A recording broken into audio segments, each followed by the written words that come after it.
Games being canceled. It was kind of wholesale slaughter across the industry.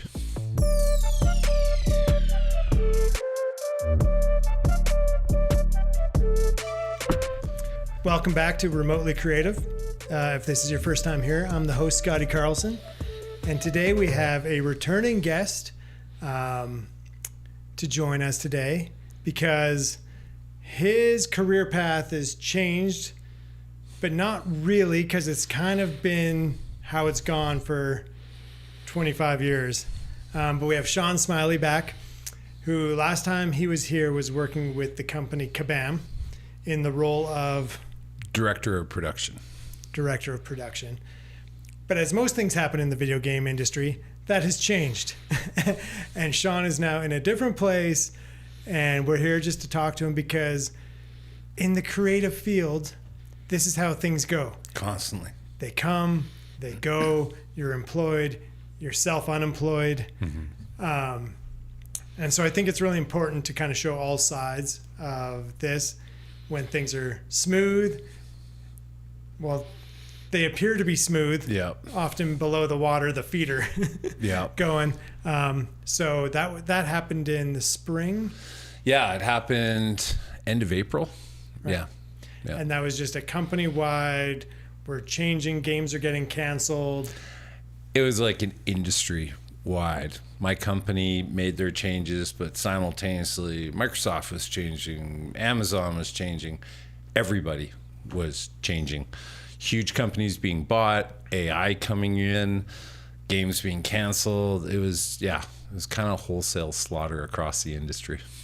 Yeah, I feel like there's also this interesting place that you get to career-wise where you become, like, the very beginning of your career, it's easy to let people go. Yeah. You know, you just have a little bit of experience and you're not needed. And then I feel like there's kind of this middle ground where, you for sure you could be let go, but you can kind of, you don't make quite enough to be a liability as much, and they can kind of use you. And then as you grow past there, you also become, a line item that's nice to axe when. And the crazy thing about that is I constantly evolve my role. I'm like, I'll be a writer, then a producer, then a game designer, then a creative director, and then an executive producer, a project manager, always evolving to stay a few steps ahead of these big changes and stuff. That doesn't matter. Yeah. Yeah, I feel like it's definitely nice to have that stuff because you can It's great. Flexible and different opportunities come. I think, ego can be challenging too, because as you grow in your career and you become, you have executive in front of your name. Yeah. It's hard to then just be a writer, but I feel like you are at your core a writer. I love writing, so it's almost like a relief sometimes to go back to writing. It's the perfect balance for me is write something and then executive produce it. That's when it works out really well. But yeah, sometimes it's nice to go just back to the writing and focus on that. Because when you were at Kabam, you originally were hired to write multiple. I was actually a contractor on multiple projects. Then they made me an offer as like narrative director. So that was multiple projects. I got to work with tons of people, super inviting. I really liked the company and the projects they were doing. That changed from like narrative director to kind of like creative director, then to executive producer, and then to director of production, which all felt really good. It was a bit of an odd over like 3-4 years. So it was a lot of changes, but yeah. And then right back to being a writer. Yeah. Cause when you first, when you first started as a contractor, how many games did you, or how many,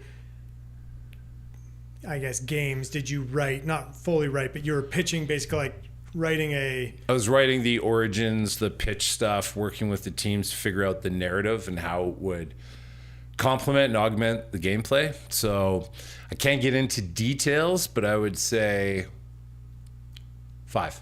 Right. So, and out of those 5, how many went into production? As of now, None. Doesn't mean they won't in the future, but right now, none. I feel like that's definitely part of it. Yeah. And not just in video games, but in like screenwriting and writing books and like developing any creative project. But I just find it wild, like how much work goes into something from yourself, from other people that are doing concept art, people that are doing like early prototypes of the game, just to get to a point that they say. I feel not just at Kabam, but I've seen this throughout my entire career with every company I worked for. They need a new IP. Everyone wants a new intellectual property, something they own, and everyone's super excited and stoked to do it. And then let's say 6 months in, the reality hits like, ooh, IP's not a guaranteed thing. Let's go back to making soccer. Let's go back to making hockey or car racing because those are guaranteed. And then the big companies don't do a lot of new franchises. Even though they really want them, they'll tend to buy a franchise instead. And then once in a while, something squeaks through. And I spent a lot of my career on one of those that did, the SSX franchise. I don't think that would get made today, like as a start. But back then, it was a little more kind of like, oh, let's try this out and see how it goes. And it was a big hit. But I don't know if anyone would be willing to put the time and money into that now. Yeah, I feel like that's in so many things. I feel like, you know, watching movies that are coming out, maybe now we're just starting to see like some like unique new, that's not a remake or a prequel or a sequel or some kind of. Still not a lot though. Not a lot. Like once in a while, there's something new pop up, but there's a lot of remakes still, a couple of sequels, but that rare, we're not doing those big new, big budget IPs anymore. I guess it's just, you know, hard to get people to go to the theater. And, you know, there's like the sure thing when it's, you know, one of the big franchises or someone wearing a cape, people show up.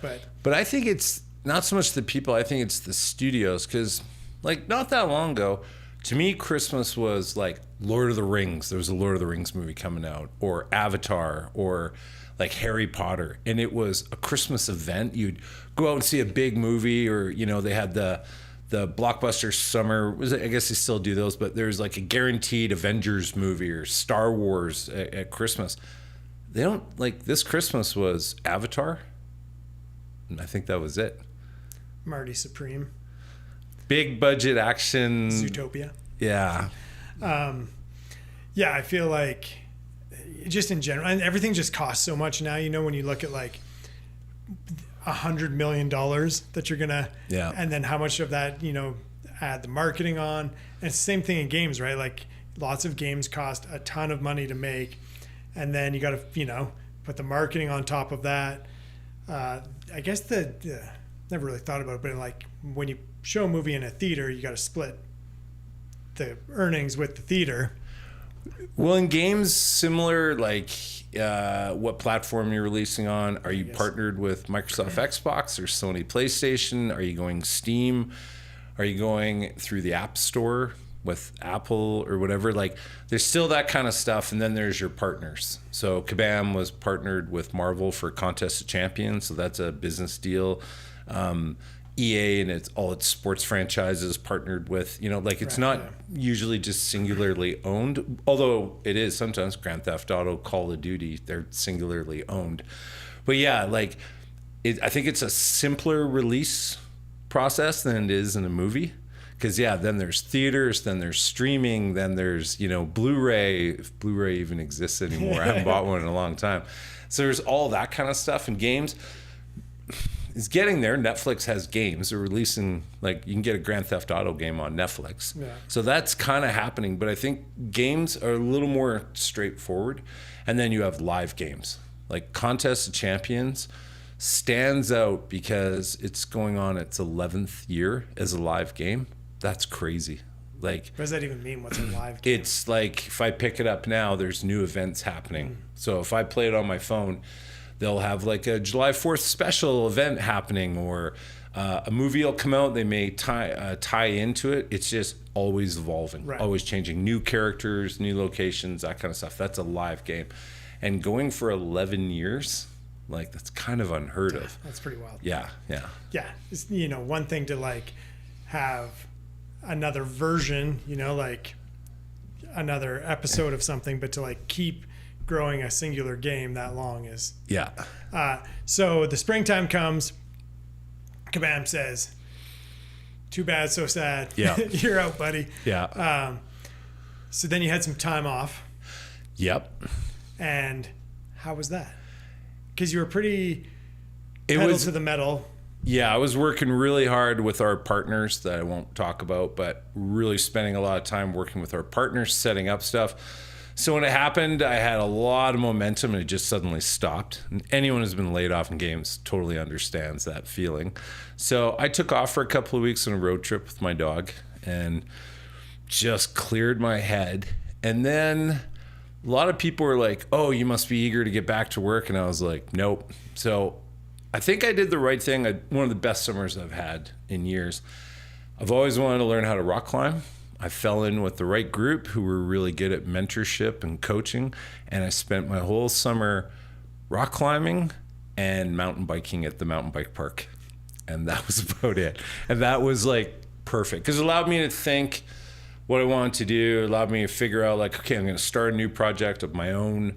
I'm going to try it out, but there's no real crazy time frame. And the rock climbing was something I've always wanted to accomplish. And it turned out it exceeded my expectations. Yeah, it actually ended up being really good. And I think that's rare because I could do it here. Yeah. Yeah. Yeah, I mean, that's nice too. I feel like I was just going through this recently. I was like, oh man, I'd love just like a few months off. Yeah. Not like a few months where I'm going to like work on things or like work on a project, just like a few months off to just enjoy what we have around us, whether that's skiing, snowboarding, mountain biking, and just like that's what I'm doing each day. Well, I found it was when I was working, every day was just from 9 in the morning till 5 night meetings. Then there were build reviews, milestone reviews, internal pitches, external pitches, lots of travel. When all that suddenly came to a grinding halt, sitting out in my yard with my dog drinking coffee and then going, maybe I'll have another coffee. It's such a simple little thing. Or I went on a huge canoe trip and then at day 6, I was like, I have enough food for another couple of days. Why do I need to come back? Like just, it was a luxury and a privilege to be able to do it. But yeah, it was a few months of just kind of getting a little bit of a bad taste out of my mouth and then realizing, okay, what is it I want to do now? And that kind of came towards more writing. And what is it you want to do now? So I have a company, Planet Fiction. That's how I do my contracts in between like long gigs and stuff. So I haven't touched Planet Fiction in 3-4 years because I was working full time with Kabam. So what I've done now is took my time to figure out what do I want to do with my company, and there's kind of 3 parts to it. So first part is I'm going to open it back up for clients. That's like creative writing, consulting, producer, contract stuff, short and long contracts. And is that mostly video games? Yeah, pretty much all video games. A little bit of other stuff, and there's some marketing stuff for other companies and that, but mainly video games. Second phase is going to come a little later, and I don't know what to call it, but it's sort of like self-publishing. It's rapid writing of like pulp inspired novels, like fast turnaround, like 6-week turnaround out, like the kind of novels I read as a kid. A few hundred pages, really high concept kind of stuff. So I've lined up a bunch of that. I figured out a production schedule, how to do that, all the Amazon formatting, Audible formatting, all that stuff. So I've planned out that's phase 2. And then phase 3 is in the future where I would like to actually, develop something like shoot a movie, get together with some friends and do an independent horror film. So I would see it as go back to contract writing, do self-publishing, and then like one big project, like a movie or something. So this podcast is called Remotely Creative. Yeah. Often we are speaking to people that work remotely. Yeah. Whether that's remote location or just remotely in a city. Yeah. But I feel like for a lot of people, writing is something, it's just such a fun thing to do, but it's also very challenging. I feel like out of all the creative disciplines, it's the one that I've had not the most challenge with, but is like the most tiring. Yeah. for multiple reasons. One, I find that like when I'm making a video or I'm graphic, especially graphics, everything's there. I can kind of move stuff around. It's on one screen. If I'm making a video, I can quickly scroll through the timeline and see things moving around. Writing, as you're like, 250 pages in, trying to remember what happened on page 7 and then like go back there and then what, like the amount of stuff you need to store in your brain at that time is crazy, but it's very rewarding. Long story long, for people that want to get into a writing career, because you've done a lot of contract writing. Yep. For lots of different games. What does that look like as a contract writer of someone who comes to you and is it, I have a video game idea? Is it, I have the game built, but I need narrative built for it? What does that look like? Well, typically with a lot of my clients, the conversation starts like, oh, we need a story for the game, or we need characters for the game. And then typically after a couple of conversations, a couple of meetings, I'll say with my production background, I'll be like, actually what you need is this. Like usually you'd sit with a client and figure out what they're looking for. And then my job is to actually come up with, you guys already have a story, you just don't know how to tell it. So I'll do it through cinematics and work with the world team to put the story in the world. Like give them that narrative design option. Or if a lot of the time my job is to write the creative Bible, which is the origin of everything. All the character bios, the world history, all the location descriptions, that can be handed to a production team and they build it. And then sometimes, depending on where the game is, you just come in and you're there to punch up dialogue. So there's lots of different ways. The most challenging is writing the game's story, because everybody is like, this amount of time for the story, this amount of time for the game. And they want to stretch this much story across 20 hours of gameplay or something, or they'll get halfway through the game and they get bored of the story, so they want to change it, and that happens all the time too. But I like writing stories for games. It's the most challenging, it's the most rewarding, and there's lots of cool ways, but there's so many moving parts of a game, you got to figure out how you're going to tell that story. Is it through dialogue? Is it through cutscenes? Is it through the world? Is it through the characters' actions? Typically, it's a huge combo of everything, but you got to figure out the pacing, and that gets complicated. What's the biggest difference between writing for games versus writing for a screenplay or writing in literature, like for a book? Screenplay, I've written a few screenplays, and I like how contained they are, 120 pages. You do, as a production person, you're kind of writing going, not a lot of night shots with rain. That's probably going to turn people off. But other things like the moon crashing into the earth and dinosaurs coming out, that can be done nowadays. But, so you got to figure out, is this a talkie movie? Is it big action sequences, all that? But I like the 120 page boundary. That's kind of cool. Writing literature is almost too good. Like I wrote a book this summer and I just kept writing and writing and writing because no one's telling you. There's no production issues. There's no, no one's telling me, oh, we have to have this in there. Don't forget about that. No, it's just whatever you want. You can write it out.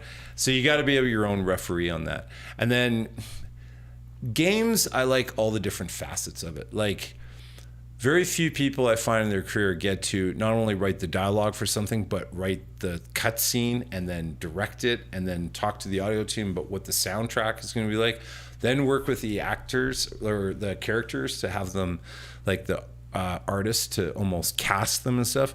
So if you're a writer in the right sort of project, you can have influence over everything and collaborate with everyone. You don't really get to do that in screenwriting, and writing a book is the most painful, solo, soul-destroying, awesome process I've ever been through. Yeah, I feel like with books, there's like this amazing wind in your sails. Yeah. Just everything's moving, and then you get to a point where you're like, I hate everything. I hate my characters. I hate the world. I've been a professional writer for 2 decades. I've even taught writing at a university, actually at a few universities. There'd be days where I'm like, what am I doing? Like, what is wrong with me? I just couldn't even look in the mirror. I was so disgusted with myself. My problem was, and you and I have talked about this before, I was luxuriating in the process of no deadlines, no team meetings. I could just write to my heart's extent, which was actually really cathartic. I needed to do that just to get back into that, I really enjoy this, living in this world. Now I'm turning that to, let's do a bit of the production style, understanding fast the market and everything, and do these super fast pulp novels. Yeah. I agree. I think it's wicked to, and this is my personal opinion, and everybody's got their own, and especially in creative endeavors. Yeah. It's easy for someone else to come in and go, I think you should. But I think it's awesome to have these big ongoing projects that are just fun, and you just obviously want to finish them one day, but it's more about like this place you love being, and it's this world you love spending time in. But I think it's really important to, I'm calling like iterate over multiple projects instead of iterating the same project over and over and over and over and rewriting it. And now the characters are different. Now the characters are doing this. And now you've written the same book, 20 times. And I know some people do that, and that's great, and it works out. But I feel like you had that book, you finished it, great. Book 2. Yeah. What's happening now? And you can, evolve that. Okay, book 3. And now you're 20 books in, and you've done the same amount of iteration as if, you'd spent it all in that same first book. And I've been doing that with like projects that are more interactive recently. And it's just fun. Like, build it, it's done, launched, okay, version 2. Move on. Great, different one. And each one I'm learning, and I'm learning, and I'm learning, but I'm not like putting all of it, like it's got to be this one thing. Well, it's a big thing in games, what I found with writing too, it's scope creep. You get, without refereeing yourself, it just gets too big, and it just goes on forever. And if you like the process, it's really enjoyable. But then after 6 months, you're like, I'm too far into this and the whole thing. So I'm going to apply how when I'm a contractor and I work to deadline, I'm going to do that. Because when you're working with clients and they're like, well, we need this in 2 months, you somehow find a way to write it in 2 months. But I also think you have to go through all of that because I learned so much this summer just writing. And then if I apply what I learned from that to something else, that's great. And then I've talked to a million other writers, and everyone does it differently. Like that's what I love about writing. There's no 100% right way to do it. Teaching writing at a university was like, this is a guideline. You should take this and play with it, because a lot of students just wanted to be told, I want to know how to write. Yeah. You got to give them the guideline. Like I know a writer who has written tons of bestsellers, and he doesn't outline. He just starts writing. I think that's insanity. How could you do that? That's terrifying. And then I just listened to a masterclass thing with Ken Follett, who's a hugely famous writer. And he talks about, he outlines as much as he writes the book, which I kind of fall into because I like to plot it all out and stuff. So I think there's a happy medium in there, but everyone's different. Some people can just sit down and write a book. Yeah. I need to map it out. And I also visually cast. So I have to like get reference images of all the characters and locations. I don't know why. Just I need that next to my computer when I'm writing. Yeah, and I think that's what makes it like this fun, unique experience for I like usually I'll have this one image that'll just appear, Yeah. And then I don't know where it exists within the story that I want to tell, because that could be the very first moment, it's up to you. Right. Or it could be near the ending. But then I love that idea of like building around that until you've kind of figured out why that image exists. But I feel like just like writing and being flexible, when it comes to style, and you have a certain style, and when I read something that you've written, I can tell it's something you've written, right? Which is super cool. Do you have any? And I know this is such a challenging thing for anybody to give input on, like how to find your style. Yeah. But do you know how you came about kind of like writing the way you do? Is it like reading tons of pulp when you were a kid, or like what? Yeah, I'd say it's a combination of a couple of things. One is the stuff I loved is what got me into writing. So I grew up reading Conan from Robert E. Howard, all the original books. Then Raymond Chandler and Dashiell Hammett, the pulp or the hard-boiled detective stuff from the 20s and 30s, Sam Spade, Maltese Falcon, all that stuff. And there's a certain rapid-fire delivery with that stuff and really punchy dialogue that I just loved.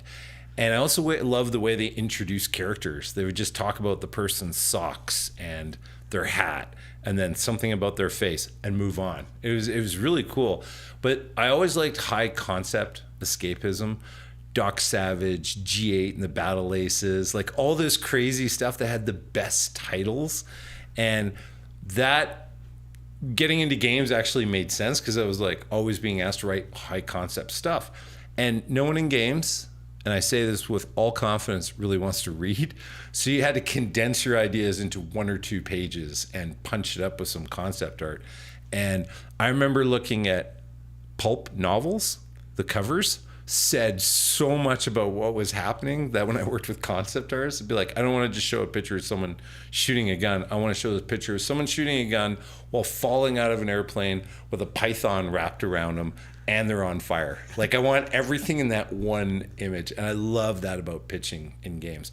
But definitely growing up in a small town with only 2 TV channels, not a lot of friends, it was like comic books, pulp novels, and then seeing posters for movies that were coming out in a couple of years, and you kind of built the movie up in your head. Like you were just making stuff up all the time. And then later on in life, I found out, oh, you can make it up for a living. This is great, and do it that way. Yeah, totally. And I agree. I feel like even when you send a text message, it is different than other people's texts. It's like boom, boom, boom, space, space, space, boom, boom, boom. Yeah. Space, boom, boom. But I think that also comes from, like, there's nothing more terrifying than walking into a room and everyone is waiting for your story pitch. And you need to work the room, figure out the delivery and the pacing. And then your writing has to do the same thing. And I got to that, my style of writing, typically by mass amounts of failure and embarrassment and people being mean to me about my writing and having to go in front of GMs and VPs and executives, and also knowing this is a $50 million project and everyone's jobs depend on this. So you got to get to the point, but there's got to have some style in there. And then after a while, it just becomes natural. The stress never goes away, but you get that natural pattern. And then I know other writers who are very eloquent and they can own it. Like it's just about the ownership, I find. I feel like just in you saying that, it's so much of it is just confidence. Yep. And I feel like when I see someone's writing where I can tell they're just like, they're worried that I'm not getting it enough, or they're just, kind of layering, putting everything in everything. And maybe it's this and maybe it's that. It's like, well, now it feels like it's none of those things versus someone who's just like Cormac McCarthy. I remember first reading, one of his novels and being like, man, it was just like, so sparse. I just called it economical writing. Like it was just like just what needed to be there. And I felt like, oh, this feels super confident. And I think it's that when someone's tone and voice just feels confident, no matter what it is for them. And confident enough to pull you through. Yeah. Like you just keep reading. Like there's certain books I read, certain authors, because I can kind of shut off my brain and just let them pull me through, which is great. Like I find ever since I was a teenager, Stephen King, for some reason, his books, he doesn't get into a lot of detail on his characters and stuff. He just kind of gives you enough information, pulls you into the scary world, and you're just kind of along for the ride, and then you're out. And I really enjoy that. So totally. I like that quick. And then once in a while, I'll sit down and read a very dense. You got to do that every now and then too, but I don't think I could ever write that, and I don't read a lot of those either. Yeah. Man, I my writing career went from I wrote a novel, and it took a long time. Then I wrote some kids' books, and they took a long time. And then I ended up on greeting cards, and I was like, oh, this is a good amount of writing. That's the perfect amount of writing. It's my career arc in writing. Well, that's the other thing. Like writing a screenplay is 120 pages for a 2-hour movie. But a video game, you might write, 50 pages, and that becomes a 12 to 15 hour experience, even longer. So that's what I like about games. There's all these opportunities to do super fast things, or, you know, if you're on something huge with sequels or in a big universe, there's an opportunity, like with a lot of the mobile games, write forever. Like the writers on Marvel Contest Champions have been writing that for years, and they have the pressure is on. They got to come up with new ideas. That's pretty cool if you can handle the pressure, but if not, so I don't know. To me, ideally, my goal one day would be to write a series, but it has to be something I love, that, you know, every 6 months I'd be happy to dive into it.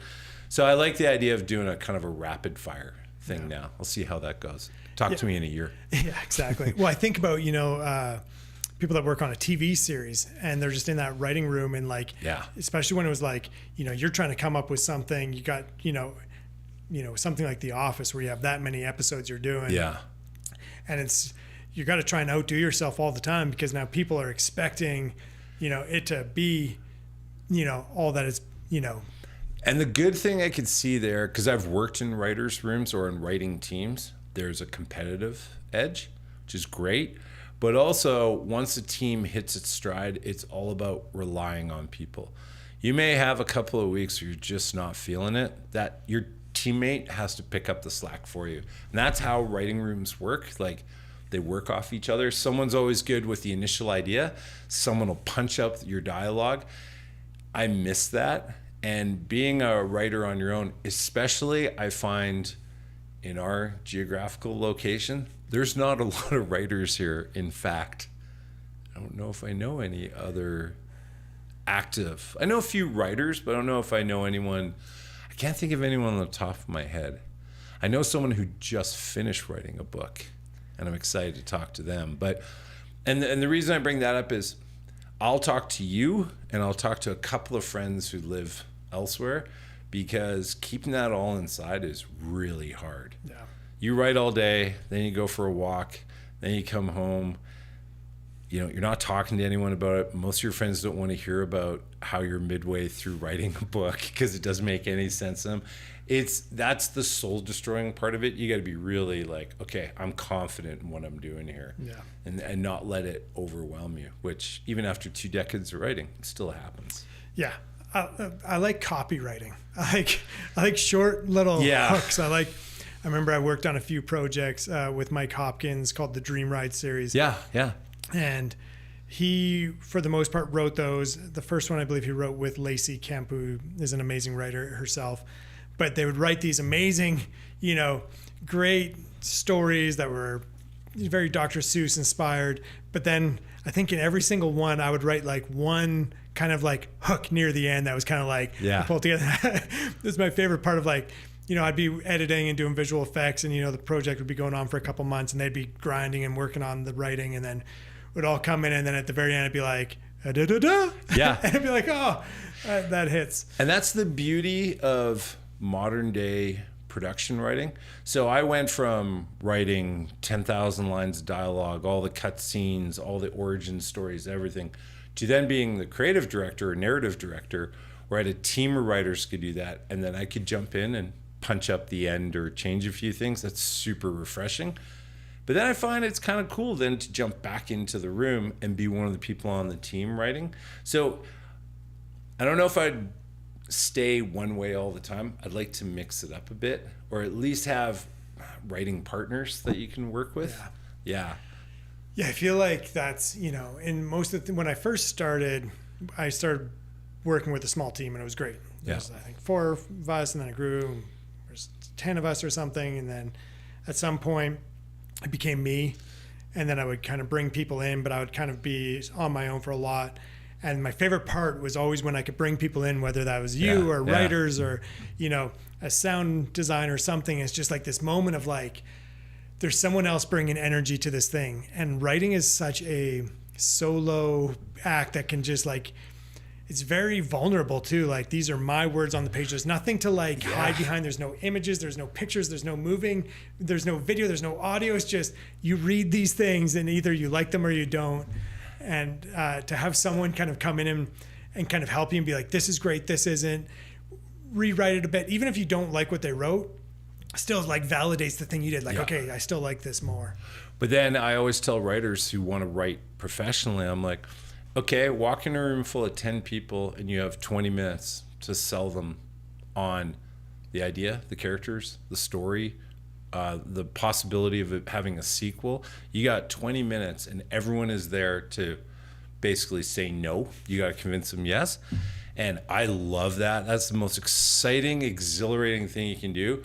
But I have watched people literally have nervous breakdowns in the hallway before they go in to do that. It's terrifying. But when it works, it's the greatest feeling in the world. But trying to convince people of your idea, that all comes down to the pitch, the style, the confidence, everything like that. But sometimes it's nice just to be the guy who's off to the side, just writing stuff and no one's really paying attention to you. So there's all those different levels and I like them all, but I'm kind of looking forward to just trying, just pushing through my own for a while. Maybe do some contracts on the side because I enjoy it both times. But I also find with games, I worked on a game called Sunday Gold. It's an amazing world. One of the most talented teams I've worked with. Remember Terry? Awesome. Terry Miranda, big shout out to him. But by the end of that project, I was casting the actors, writing all the dialogue, overseeing the translation of the dialogue into like 6 languages, then doing the voice directing for the French dialogue, and I don't speak French. Like, it got to the point of ridiculous. Then doing the marketing writing and the whole thing. You've got to have all that in your wheelhouse because that's an awesome opportunity. But at the same time, I couldn't write a word after that for about 4 or 5 months. I was so burnt out. Yeah, it is draining. But I would say to anybody that's in any creative field, spend time writing is one of the best things you can do because at some point, no matter like how long you work on your own thing, at some point you need to, well, if you're trying to commercialize it, you need to sell that thing. And being able to write effectively, whether it's your copy, whether it's the story that you're going to tell to try and sell it, whether it's the actual thing you're doing that requires writing, but is such a great exercise in trying to find the easiest way. Like you say, sometimes you end up in a room full of people and you need to convince them. And it's a time to just have like, here it is. Here's the 3 things I know that work for this. And looking at other people's writing you admire, whether that's copy, whether that's books, screenplays. I know people that literally just copy, will just rewrite things that are super famous or they love, just so they get into the what it feels like to have written that. And I would add to that, one of the best things I found is, which most people find very difficult, is you have to get your writing out to people to read and then get feedback. And that's hard because maybe these people have never written anything before and they're giving feedback and the whole thing. But there's one thing in particular I wrote off the cuff that got such incredible positive feedback from all these people I respected, yourself included. That was the treatment for Need for Evil. And I remember writing that and sending it out overnight to a whole bunch of people and then got all this great feedback. That gave me such a boost that I carried on for years after that. I just, somehow that clicked and I got the positive reinforcement that I needed. And that's, I tell a lot of people, just, you got to hand your stuff out. You got to get feedback. You got to learn how to ignore feedback, how to take feedback, how to deal with feedback. Like, there's all this stuff, but there's a lot of people I know that just write in a little shelter and never get it out there. That's a big part of it. That's tough for a lot of people. Yeah, for sure. And I think another thing on style too that you mentioned was just that, like, I think oftentimes we input a lot, we consume a lot, especially, as we're growing up. My son, Weston, loves art and he loves cars, especially like Japanese domestic model vehicles, different Toyotas and Mazdas and all Nissans. He's big into it, and he does these like super cool drawings of them. And are they like photo real? No. Is he attempting for them to be photo real? Kind of. But like where they end up, I love them so much. Like I love, and he does full color on them, and he's got these like alcohol-based markers that he can do all these gradiating with. Right. And it's so rad. And like a lot of the work I do in graphic design, I'm like pixel perfect. Everything's got to have like a perfect Bezier and it's like sharp and And I try not to, because I love the looseness of what he's making, and people like Andy J. Pizza, all these, Mac Barnett, people that create these awesome artwork that has this like youthful, childlike, I love it, but I can't make it.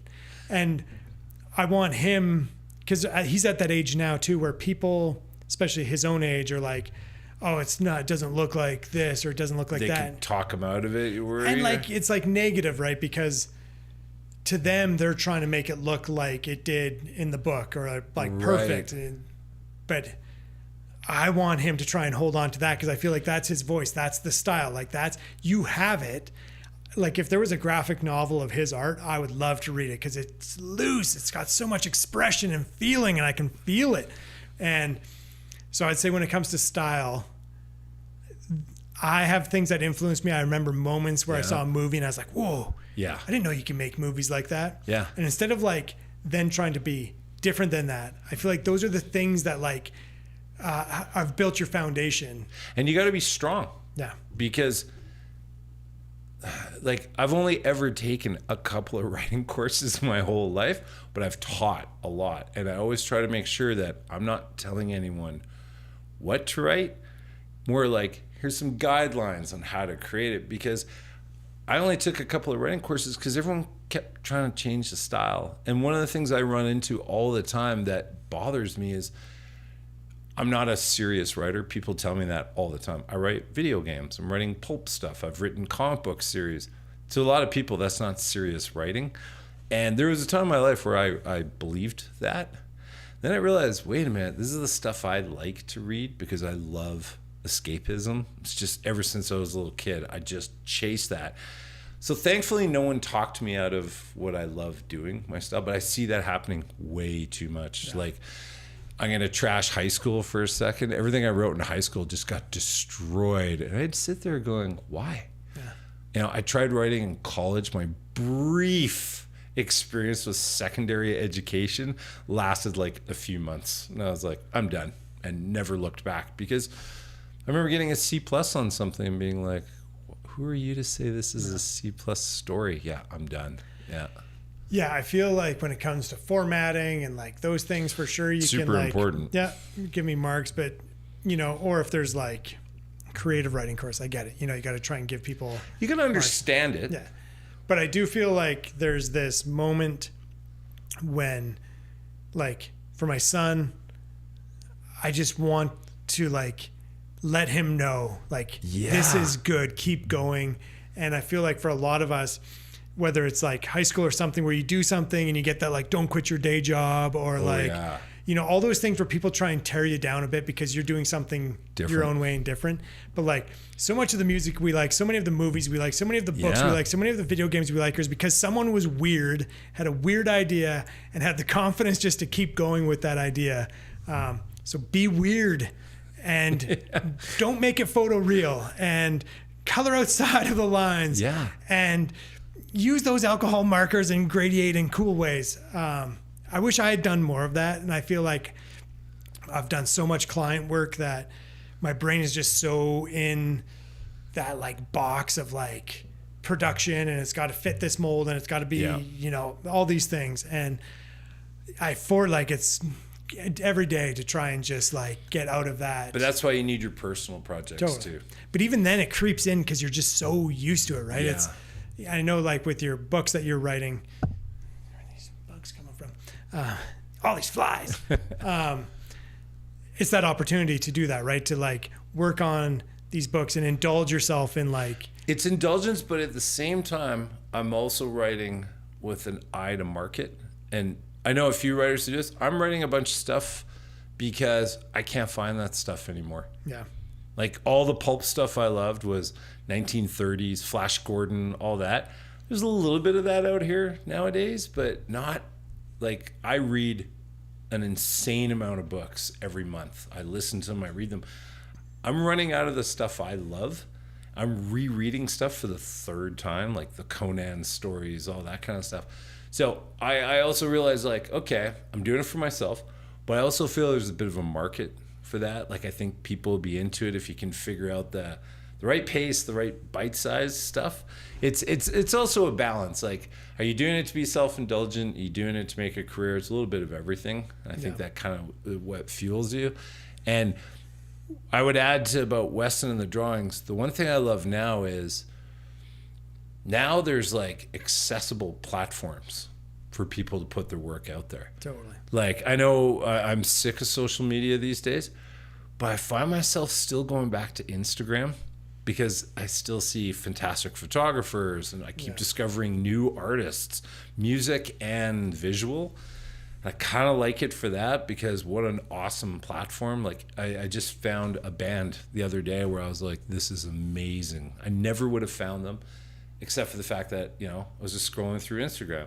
So I love that, you know, someone in the middle of nowhere can put something out there and start building a following, but at least get their stuff out there. Then they got to deal with, you know, the feedback and how they deal with it. But yeah, getting it out there. We never had that as kids.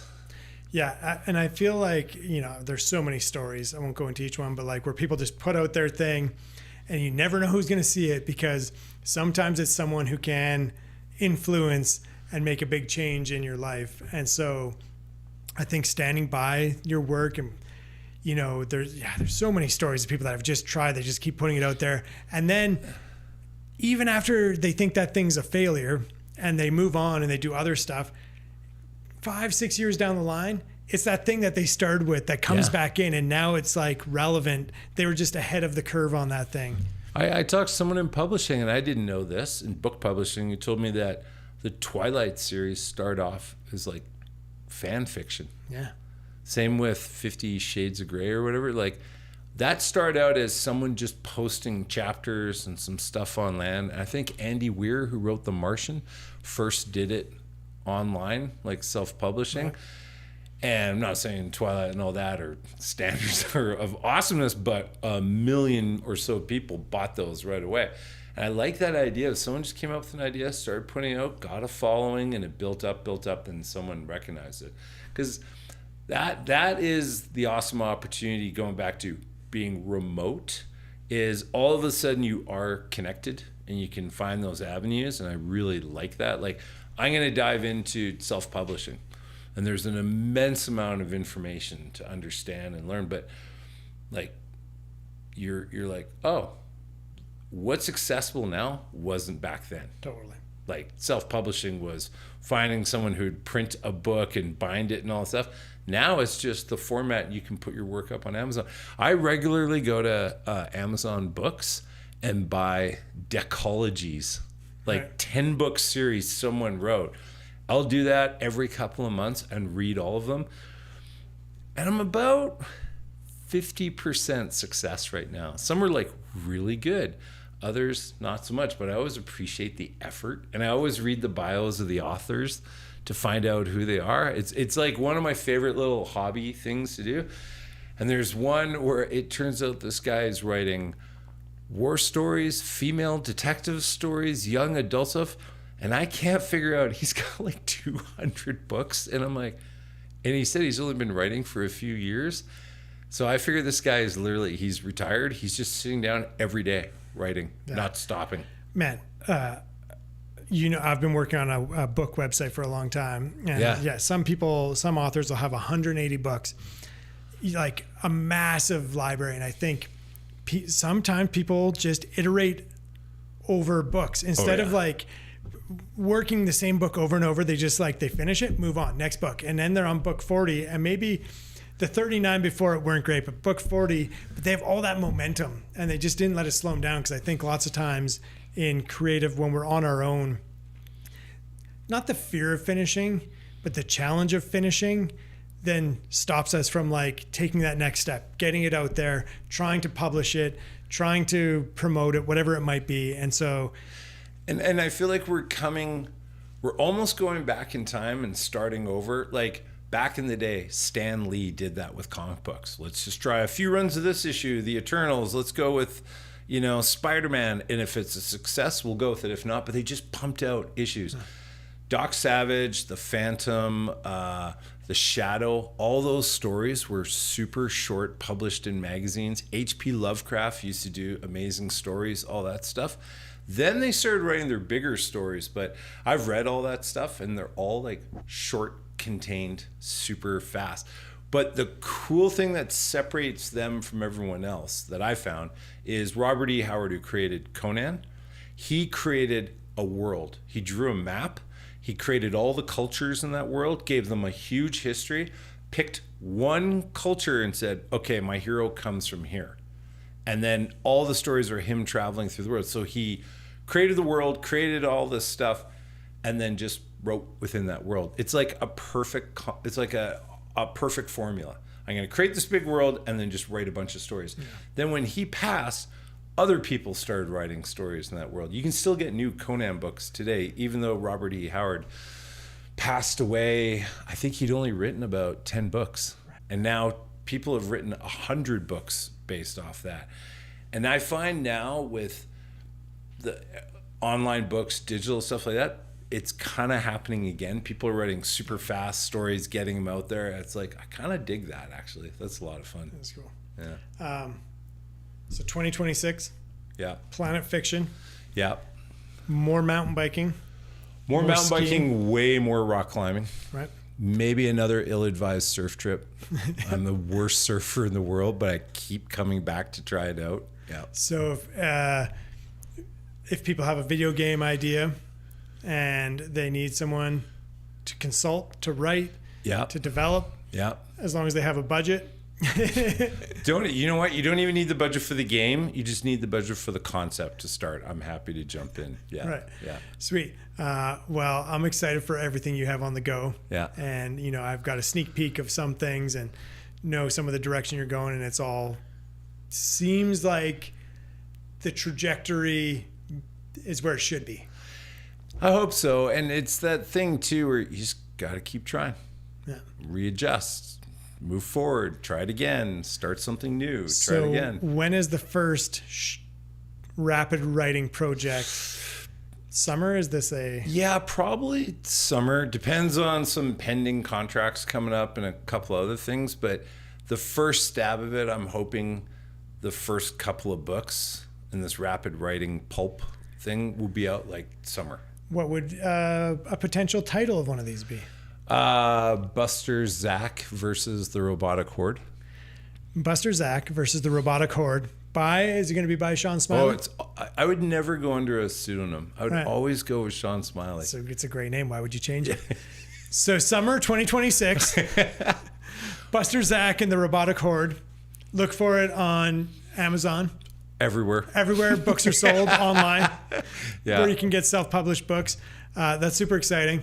And then let's make a horror film after that. That's phase 3. Boom, done. Awesome. Thanks, buddy. That was Sean Smillie. He's still here. But I'm going to say to the camera right now, super creative dude, super willing to help people all the time with their creative needs. It's helped me a ton. And I think that's something that if you have in your life right now, amazing. If you don't, try and find a couple people that you can just spitball with. And it's amazing that you can just have a small little nugget of an idea, phone someone that can build. And within 10, 15 minutes, is there something there or is it not there? And I don't need to waste my time. And it's super valuable. So I thank Sean. We've had a creative partnership for 20 years. It's been awesome. And I look forward to reading his pulp novels. And you should too.